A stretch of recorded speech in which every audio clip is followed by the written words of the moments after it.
What's up, guys? Jason Laveney here with episode number 99 of The Journey. In today's episode, we're back in World Cup qualifier action as we take the Ivory Coast into a game against Ethiopia. So, like, subscribe, ring the bell, leave the comments down below, share with your friends, and I'll see you after the intro, which should hopefully be a very good game of football.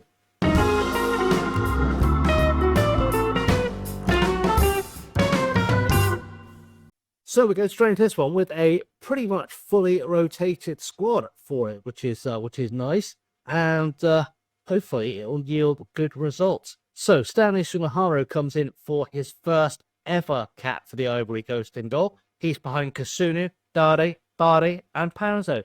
Diamande is the one holdover, I think, from the last squad. Maybe Dade was there as well, I don't remember.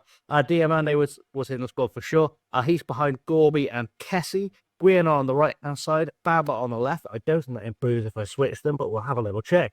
Doesn't really. And then Sebastian Haller is getting the start up front because I really need to start seeing some goals from him. I've had a look through the entire national pool, and there's no alternative backup option. So we're really hoping a good regen comes through. On the benches, Fofana, Zagadou, Diamande, Canate, Singo, Fofana, Silla, Sangari, Testegen, Pass, and Traore. I don't know if Romuald, though, Pass has played for us or not, actually, off the top of my head. And he has 43 times, but I don't think he's actually played under me off the top of my head. I think he just keeps getting caught up into squads and wondering why he's there. But we'll firm the team and we'll get into the game. And hopefully we can get a good result and, just enjoy it, really. So in the first room, where I say we'd be on a good run lately, go out there and impress me, and hopefully we're going to get everyone to make a difference and make us proud. It seems Sumaharo seemed a little unsure on his day, but hopefully that'll be solved with a clean sheet today, because that'll be nice. Good way to celebrate your debut. We know, of course, in our traditional 4-5-1 or 4-3-3, depending how you like to call that formation. And Ethiopia are coming at us in also a 4-5-1, so obviously feeling a little bit feisty. We're, of course, I think 14th in the world rankings. Ethiopia are about 170th, so I wouldn't expect them to pull up any trees today. But, if you've seen stranger things happen in Football Manager, let's be honest. So Ethiopia in green, yellow, and red. We're, of course, in our traditional orange, white, and gold. Gold, orange, and green, I should say. And we are on the way. So hopefully we can settle in for this one, have a good result, encourage the boys, and wait for the goals to come. So we've got a corner for our first try. 10 minutes in, Jonathan Bamba is stepping up to take it into the box. Looking for a head, finds Ousmane Diamande. He scored twice in this international break. And, he looks like he's going to step up and lead us today. I'd assume he's the captain, actually. Unless Panzo is, because they are the two most experienced international villains. Actually, Frank Kessie is also there, so probably he is captaining the side. He is there again. I was paying attention, you can tell. Anyway, we're 1-0 up, so that's all good, and hopefully it will continue to get even better. Corner with Jonathan Bamba taking this right into the box. Can we get a head on it? We can. Sebastian Haller is there, and I think that's the first goal Sebastian Haller has scored while I've been in charge. And I keep saying I needed to start scoring goals. I need to prove himself as a backup because I've got no options. And Sebastian Haller has taken the challenge, leaps at the back post like the salmon, and puts it away just after 21 minutes on the clock to get a goal. Our second as Bama puts another corner, looking for Diamande. Diamande with his second. And will Ousmane Diamande get a hat-trick today? You'd have to think if we get a penalty, he'll probably take it. But, if we can get 3 headers from corners, I'd be quite happy as we go 3-0 up after 23 minutes on the clock. And look like we're playing some very, very good football. We look very comfortable. I'm a little bit worried that Bade has picked up a knock. And I can't pretend Jonathan Panzo is likely to see the game up because I'm also aware he is one booking away from a suspension. But, we'll leave him on for the first half. Hope he doesn't do anything silly. And we'll just hope for the best. As Grekabod picks up the ball now for Ethiopia, goes forward and goes deep. It's with Haller. Haller tries to give it to Guiagon, gives it away. And now it's with Gorby to Kusanu as someone who was some lag creeping in. That's always good times. Guiagon goes back and gives the ball away to Haile Selassie, Haile Selassie, I think it probably is. And Dade to Kusanu now. Kusanu needs to find a ball to Guiagon. Does. And Guiron, can he get a cross in this time without giving it away? Back to Kusanu, who looks for the cross, finds it back post. Jonathan Bamba with a header, and it's just over the bar. And well, we'll call that a sighter, and we'll hope that that's just him testing the waters for a goal later on as half-time rapidly begins to approach. Well, that's half-time. It's a comfortable 3-0. I am going to do something I almost never do, make a couple of half-time subs. But I have 45 minutes that was, blow them away, good stuff. I'm going to take off Mobade just because he's been booked and I don't want him suspended, so we'll send Zagadou on there. I'm also going to take off Jonathan Panzer just to protect him from a second yellow, or from a yellow card to get him suspended. We'll send Romualdo Paz on purely because I don't remember ever using him and I want to see how good he is. And a 3-0 up, which feels like a really good time to do it. Stanislas Sumaharu doing fairly well in goal. I don't think he's actually been tested yet. He hasn't. But, he's keeping the clean sheet, even a 6.8, which tells me that if no one's taken a shot in, his distribution's been very solid. So we'll take that as it is. And Conan out with a corner, looking for Diamande for a hat-trick of headers. Ousmane Diamande will take home the match ball.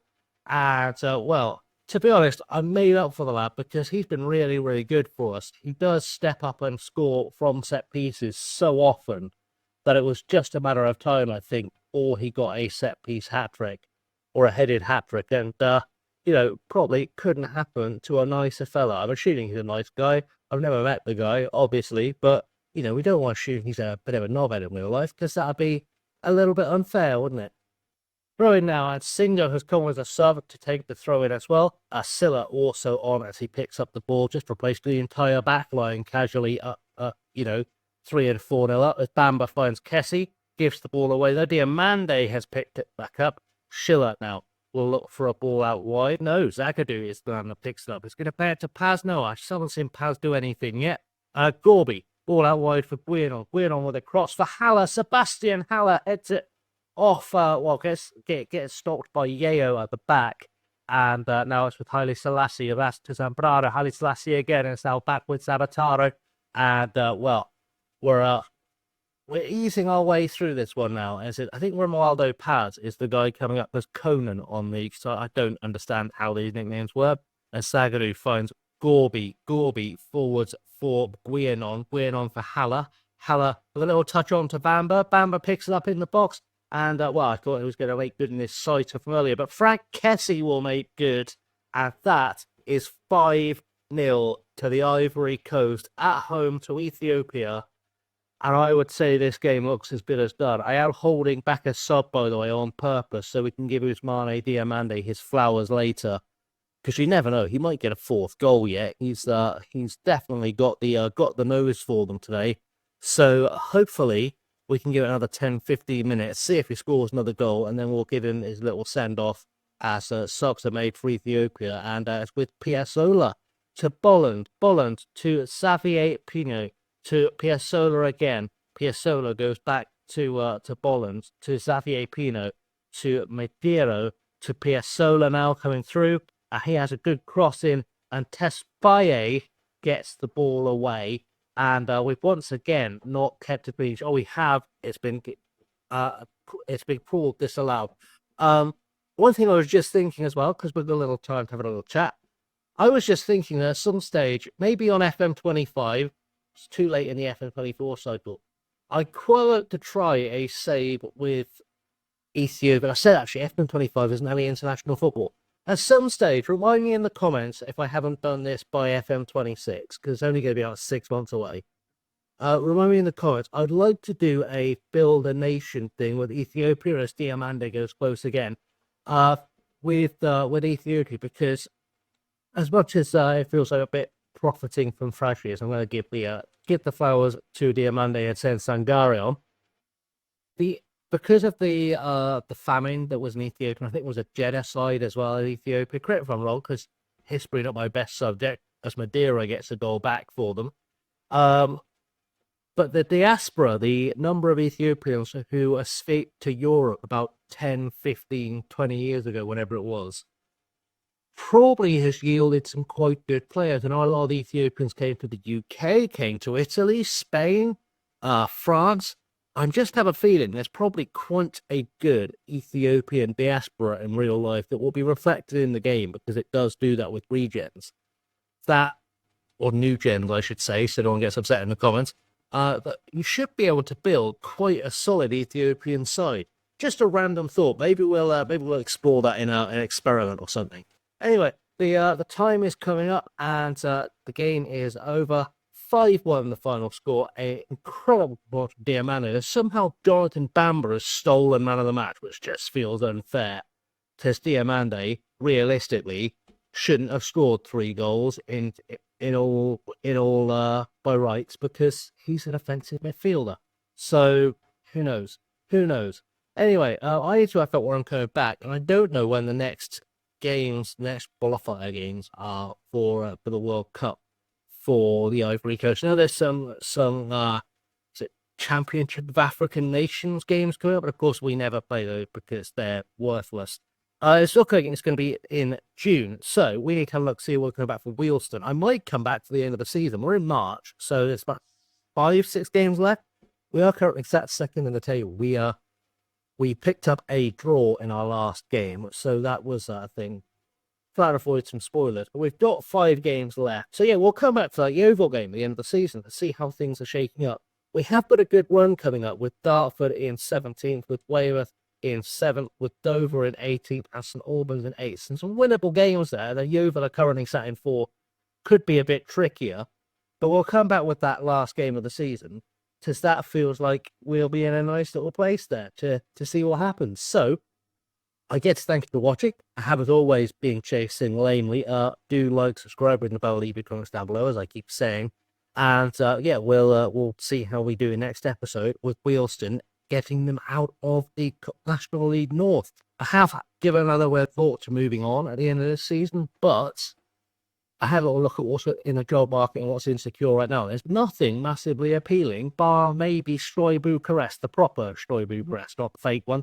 But they're about to get relegated from the Romanian top flight, so it feels like too much for a rebuild. I don't know. Anyway, we'll figure it out. As I said, thanks for watching, and until next time, stay safe and have a good one.